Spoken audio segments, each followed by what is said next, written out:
If for some reason it was going to be sold off piecemeal to an unknown buyer, the future was very, very scary.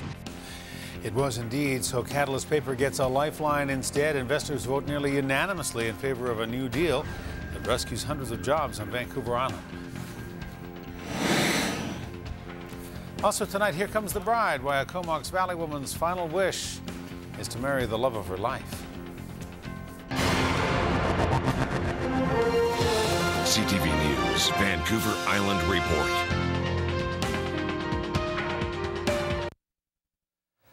Good evening. Thank you for being here. We begin this half hour with a collective sigh of relief, the one they're breathing in Port Alberni, in Crofton, and in Powell River as well. Creditors at Catalyst Paper have approved a plan to restructure the debt-ridden company. Support for the plan was overwhelming. Creditors voted nearly unanimously, 99% in favor of the plan that'll give Catalyst, its mills, and the families that depend on them another chance. And the decision comes just weeks after that earlier vote that had the towns fearing for their future. CTV's Scott Cunningham reports. The future was bleak. Faced with the possible closure of the Catalyst mill, most in Port Alberni at least tried to stay positive. Today, they were rewarded for their optimism. It's good news, and it's something we've been working on for a while. Creditors holding millions of dollars in debt for mill operator Catalyst Paper voted on a restructuring plan in Richmond. Their ballots said one thing: it's time for another chance. Time to try and fill in the massive financial hole the company has fallen into. 99% voted through the debt restructuring plan. It's a good step. It helps us make Catalyst more sustainable, and it gives them a better footing on which they can, look after their financial issues that they need to look after. With mills in Powell River, Crofton, and Port Alberni, the company employs thousands on BC's coast. Those employees, hundreds who collect pensions, and the municipalities where the mills operate are being credited with saving the company, as most groups took some kind of hit to keep Catalyst alive. This is a result that is a subtotal of so many people coming together and aligning themselves to create the Catalyst, the future that we were counting on, and it promised our folks that was available if we were able to do exactly what we accomplished today. Most streets in Port Alberni have a view of the mill. The city is always striving for economic diversity, but these smokestacks still represent a huge part of the area's income and employment. Catalyst's a very, very important economic generator for the Alberni Valley, and if for some reason it was going to be sold off piecemeal to an unknown buyer, the future was very, very scary. A sale of the company's assets has been halted, but the embattled mill operator is not in the clear. Thursday, the creditors' vote will go before a BC Supreme Court judge who must approve the decision before Catalyst Paper can start the long road to getting back to normal business. Scott Cunningham, CTV News, Port Alberni. Earlier on CTV News at 5, we showed you how that ongoing gas war on the capital region has brought the lowest fuel prices anywhere in Canada to Greater Victoria. But just drive up the Island Highway a few kilometers and drivers in the Mid-Island region are wondering where their deal is. Fuel prices in Nanaimo continue to hover at about $1.40 per litre. That's about 37 cents more than drivers are paying in Victoria. CTV's Chandler Grieve was at the pumps today where motorists are fuming. Yes. Probably $1.40 around there. What if I told you it was $1? No, that's impossible. Nanaimo drivers couldn't believe it. Victoria. How much is gas in Victoria?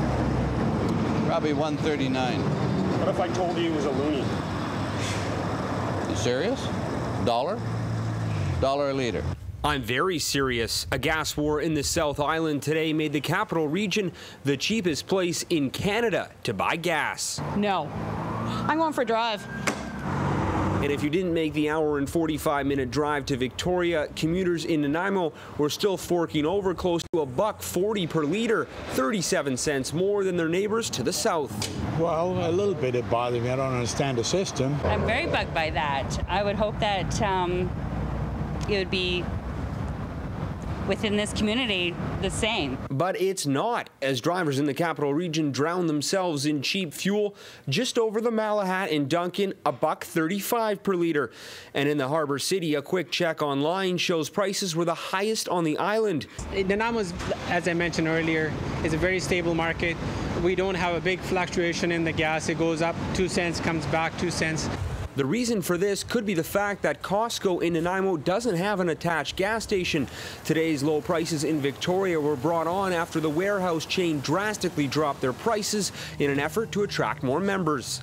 What you have going on right now is a market share grab by major resellers, that being Costco, Canadian Tire, in defense of Target coming into the country. Adding to the pain at the pump for Nanaimo drivers is the fact summer is here, and summer often brings more commuters to Vancouver Island. More commuters means more demand for gas on the island, and yes, you don't have to be an economics major to know that when the demand goes up, the prices often do the same. The demand's going up, and the production is always low in the summertime, so the prices seems to go up in the summertime. So if you're planning on heading to the capital in the next few days, you might want to fill up while you're down there, because Victoria's gas war doesn't look like it's invading the Mid-Island anytime soon. Chandler Grieve, CTV News, Nanaimo. Nanaimo's Multicultural Festival has come to an end on a sour note for one nonprofit group. The organizers were packing up when 3 men volunteered to help. The organizers were glad to have the helping hands loading up the van, until they found out those hands were on the steering wheel with the fake volunteers speeding off with a van full of equipment. CTV's Jet Bassi reports. It was parked right here, right by the truck, a 2007 Toyota van filled with personal items and city equipment. And police say it was taken by a group of men claiming to be volunteers. When my partner pulled the van up, she grabbed an armload of things, imagining that those volunteers would then get up and grab the rest. What they did was they got up, jumped on the van, and took off. 3 men sped away down Wesley Street. Kim jumped in a car and gave chase. I didn't get far in my pursuit. It took off heading, I guess, up to the parkway, and that was that. Hundreds had gathered to enjoy the Nanaimo Multicultural Festival. People were dancing, enjoying music, and having a fun time. Kim says the thieves mixed right in. They looked like they were trying to be of help to us, so we didn't question them. Kim still can't believe it. He was duped by men pretending to be volunteers. He was glad to see those extra hands help clean up. And you really honor volunteers, and that's why you don't question anybody too closely. You know, we're very appreciative that they're there giving of their time to help out in their community.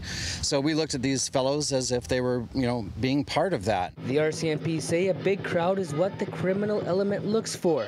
They want organizers to take extra precautions. It doesn't hurt to challenge them. You don't have to be aggressive, just assertive to acknowledge that, you know, you're in charge of that event, because sometimes people, like we saw on the weekend, will take advantage of what's happening and take items. Kim relies on volunteers like these guys to help put on the community events. They are the fuel that runs the festivals. For the next events, he's beefing up his security. Making sure that volunteers are pre-registered, making sure that volunteers are identifiable by a lanyard, a cap, or a t-shirt or something. The van is still missing, so is his wallet, cell phone, and some city property.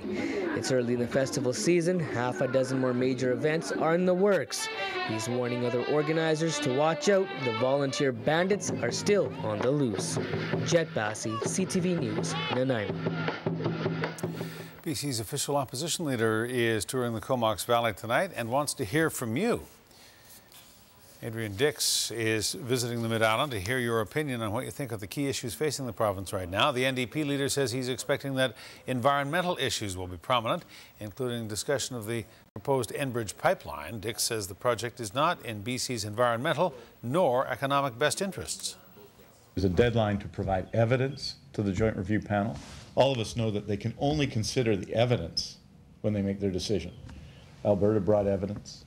Canada brought evidence, numerous ministries, some municipalities brought evidence, our MLAs brought evidence, lots of other groups brought evidence. One group that was absent without leave was the province of BC. The NDP's event gets underway tonight at 7 o'clock, underway at the Comox Band Hall. Well, the province is reaching out to British Columbians to try to make sure everyone gets a crack at a post-secondary education. Premier Christy Clark says she wants to help lighten the student debt load for low-income families. Clark unveiled a new program at an elementary school in Richmond today. The program falls under the Premier's Family First agenda and works hand in hand with a federal plan which helps low-income students and their families pay off student debt. It will lower interest rates and principal payments, and in some cases will forgive loan payments altogether. Clark says she wants to give everyone a fair opportunity to get ahead despite tough economic times.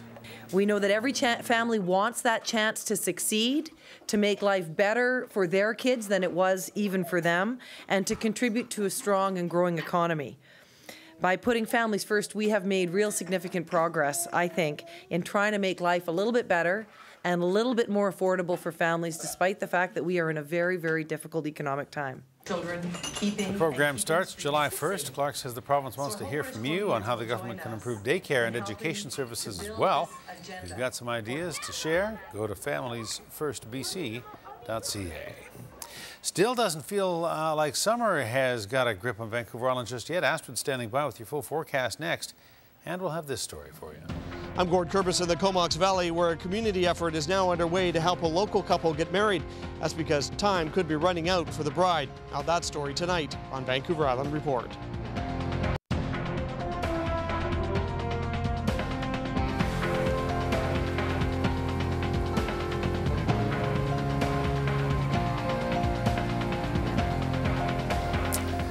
Now a love story, the kind that they might make a movie out of. You get engaged to your high school sweetheart, but instead of looking forward to living your life together, you find out that you don't have much life left. It's the story of a Comox Valley couple who have been engaged for 5 years now. They never did quite find the perfect time to take the walk down the aisle. And now the bride-to-be is told that she doesn't have much longer to live. As CTV's Gord Kurbis shows us, the race is on to find her happily ever after. I kept trying, I kept asking, and kept taking her on dates. They both admit it was love at first sight, and after a month of saying no, Emily said yes to dating Sean back in high school. They've been together now for 9 years. We've never had a breakup. We've never separated for, people, you always hear people that they broke up for a week and got back together. It's never happened with us. Yeah. The two have been happy and inseparable, even getting engaged 5 years ago, but they've never found the perfect time to get married. After finding lumps in her neck, Emily was diagnosed with cancer in January. They could tell that it was, at that time, just a really aggressive stage 4 at that time, because now it had started to come out to the surface. She went for treatment for 4 sessions, but knows it isn't working. She's been told she's chemo-resistant and she should be preparing for the worst. Someone really said to me, what do you want in, the quality of your life? And that was just, I just wanted to come home. I just wanted to be, with my family and my friends, and it just meant so much, to me. With time running out, they both knew they needed to start planning that wedding. Said that she had approximately 3 months to a year. And I just looked at her and I said, if there was just one thing you could ever do, I will make it happen. What do you want? And she said, I want to be your wife. The wedding has been set for Tuesday, July 3rd, leaving very little time for Sean's best friend Dave, an electronic salesman, to become the wedding planner. The amount of people that have jumped up and given us the support and the help and the love and the care it's beyond at this point. The wedding will be relatively simple. That's taking place at a local church that's donating their facilities. And even the reception will be low-key. That's taking place at the local White Spot where Emily works. But what the couple really needs is help with their honeymoon. Right now we're accepting donations to help out with a couple of the after things for the wedding and some of the little minor details in the wedding. We still need a couple of more things. A donations page has been set up at the Indiegogo.com address shown on your screen, all in the hopes of giving a bride-to-be her final wish. That's what I want right now, is just to be with my family, my friends, and of course, to be married to you. Gord Kurbis, CTV News, Courtney. Let's get a look at your forecast now. Astrid has that for us on another chilly June day. Astrid. Well, it's been chilly in the Victoria area, but many areas north of the Malahat have actually enjoyed temperatures into the 20s. So around the Nanaimo area up to Campbell River, it's been pretty nice today. For tonight around the Nanaimo area, you're already starting to see some light rain showers here and there. You may see a sprinkle or two overnight tonight with lows around 11 degrees. Tomorrow up to 19. Our record was set, though, back in 2006. It was 31.7. Normal for this time of year is 22, and we did reach 21 in Nanaimo for today. We are going to see those clouds stick around for a little while. A couple of things going on. We're watching this low pressure system off the Washington and Oregon coast. This system is pushing a lot of rain into the Kootenay area, so rainfall warnings in effect there. We're watching another trough, though, that's coming towards the south coast, and that's going to bring the clouds, the showers, and the windy conditions through the Juan de Fuca Strait overnight tonight and through the next little while. Port Hardy tonight down to 7 degrees with increasing clouds overnight. We're looking at lows around 11 for the east coast of the island. Chance of some showers off and on overnight, so you might see a sprinkle through the Nanaimo area. 9 degrees on the way for Port Alberni. You've got some showers on the way likely for you. Tofino, mainly dry conditions with increasing clouds, and through the South Island, winds picking up as we've noticed already this evening along the Juan de Fuca Strait through downtown. You'll notice windier gusts overnight tonight. Slight chance of showers. We're seeing those already as well. For tomorrow, not really a bright summery day like we'd like to see. Highs up to 18 degrees through the Victoria area. Winds are strongest first thing in the morning, easing off as the day goes on. Through the Cowichan Valley, you'll see a fairly nice day. 18 degrees through Duncan and over to Salt Spring Island with a mix of sun and clouds. A little cooler up near Lake Cowichan at 17, but still quite a nice day for you. Nanaimo, gray, a slight chance of some showers. You've got 19 degrees on the way, so slightly cooler than normal, but not cold. Onto the west coast, Tofino, Ucluelet looking at 16 degrees, mainly cloudy, few breaks throughout the day. Port Alberni 18 degrees, cloudy conditions for you with a slight chance of some showers. And if you do see any rain, and that also goes for the Courtney Comox and Campbell River areas, it's going to be late afternoon, early evening. So most of the morning should be fairly dry for you. Highs up to 19 degrees for Campbell River. Up around the north end of the island, mainly clear, clouds increasing throughout the day. 14 degrees through Port Hardy, warmer through Sayward at 20. And as we take a look at the rest of BC for tomorrow, unsettled through the Kamloops area with a risk of a thunderstorm or two. We've got a chance of showers through Kamloops and Kelowna, and 17 degrees through Vancouver with mainly overcast skies. Here's what you need to know for the next 7 days. Your extended forecast is brought to you by Train. It's hard to stop a train, and for the north end of the island, mainly gray and wet for the next little while. Temperatures into the mid-teens. Canada Day, though, looks fairly dry, and that'll be hopefully the start of a much nicer July compared to June. For the mid-island, temperatures will warm up as the weekend approaches, and conditions will dry out as well. Looking at mainly dry conditions through Sunday and then sunny skies on Monday. And for the Victoria area, we've got the chance of showers on the way for Thursday, Friday through the Victoria area, and then the weekend looks mainly dry with Canada Day up to 20 degrees and the sunshine coming through again on Sunday. Monday should be fairly nice. Hard to believe that July is just around the corner. But it is, and we're hoping to see a bit of an upswing in those temperatures and some clearer skies. June has been cooler than normal in the Victoria area. It's true. You make it sound palatable. Well, I'm trying to be optimistic here.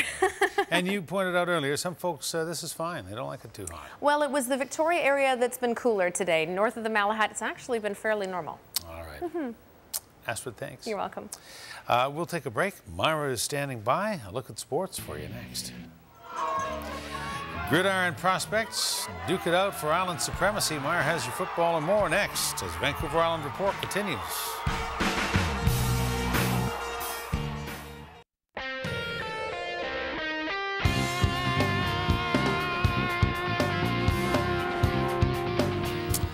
All right, time for sports. Myra's here with that. Myra. Well, this is for the Leafs fans out there, Hudson. Leafs fans, listen up. If you're currently sewing that Luongo nameplate on the back of your jersey, put down that needle and thread. The Canucks have received numerous inquiries about their former #1 goalie, but GM Mike Gillis is in no hurry to get a deal done. The internet was abuzz today with speculation about a Luongo to Florida scenario. In fact, Luongo even appeared on the Panthers roster on the team's official website today. But a deal with the Panthers or anybody seems like it's a long way off. GM Mike Gillis has said, though, that he's fielded numerous calls on the 33-year-old. His current contract runs through 2022 with an annual cap hit of $5 1/3 million. Well, with alumni such as Jamie Benn and Tyler Bozak, it's no wonder that the NHL is paying more and more attention to the BC Hockey League. 5 players and 1 graduate were taken over the weekend by various NHL clubs, including one of the island's own. 19-year-old Wes Myron is one step closer to living out his hockey dreams. The gifted forward was drafted this weekend by the team he's grown up cheering for. That's a good hat. In an instant, he went from being a fan to being part of the family. You're not cheering for the Canucks anymore, you are a Canuck, and it's pretty special. Wes Myron was enjoying a morning coffee when he learned the news. Watching it come up on the screen there and get to the 6th round and see my name slide across the screen, and it was just one of those double take moments, and then I realized it happened. I was pretty excited, and my family and friends were there too, and they were really happy for me though. Myron was selected 177th overall, and the Grizzlies sniper could have gone higher had a shoulder injury not forced him to miss the entire second half of the season. In just 26 games, Myron amassed 42 points. They said they like my speed and my size and just my vision, the way I see the ice. And they were really happy they were able to pick me when I was still available. Myron has played all his hockey in Victoria, but the next time he picks up a stick, he will be doing so as a member of the Boston University Terriers. Wes will leave for Massachusetts in a few days to get a jump start on his college career. So just being a local kid and then playing for the Grizzlies and living at home, and I think getting out there and learning how to handle the off-ice stuff as well is going to be huge. And you know, the school part, all that stuff, it's just, you're definitely going to mature as a person as well as a hockey player, and they got good coaching staff out there, and I'm really looking forward to it. In Myron, the Terriers are getting a Ryan Kessler-esque type player. Just, he's a good two-way forward, and yeah, I just like his style of play. But this center knows there's plenty of work to be done before he's a perfect fit in Canucks colors. There's a lot of hard work, you know. I'm in the gym 6 days a week, and just everything, from your diet to just your training, the mental side of things. It's all one big thing, and if you put it all together in the big picture, and hopefully it all works out. Push for the NHL. That's the goal now. You won't see this anywhere else in Canada. Spring football is unique to Vancouver Island. And yesterday in Langford, the Nanaimo Redmond Pee Wee squad took on the Saanich Wolverines in the Gold Cup final. Saanich led this game 24-8 late in the 4th quarter, but check out this little ball hawk on the Redmond with the strip and the run back. Now that would lead to a touchdown. Saanich hangs on for the 24-16 victory on a superb ending to the spring football season. We have kids playing from the ages of 7 to 14 years old at a time of year where most people are not playing football. So it allows players that would normally be involved in other sports in the fall to play football in the spring. So we get about 350 kids in Victoria, and we also have Nanaimo and Cowichan that come down and play with us as well, separate from our own league. So there's probably 420 kids playing football in Victoria at this time of year. Island produces good football players. Good football, hotbed. All right, Mike, thank you. You're welcome. That's tonight's edition of Vancouver Island Report. Thank you for watching. If you're one of the ones who can, we are having technical issues for our cable viewers. News updates on the half hour all night long on CFAX 1070. Cheryl Bloxham's here with CTV News at 11. We'll see you tomorrow, we hope. Good night.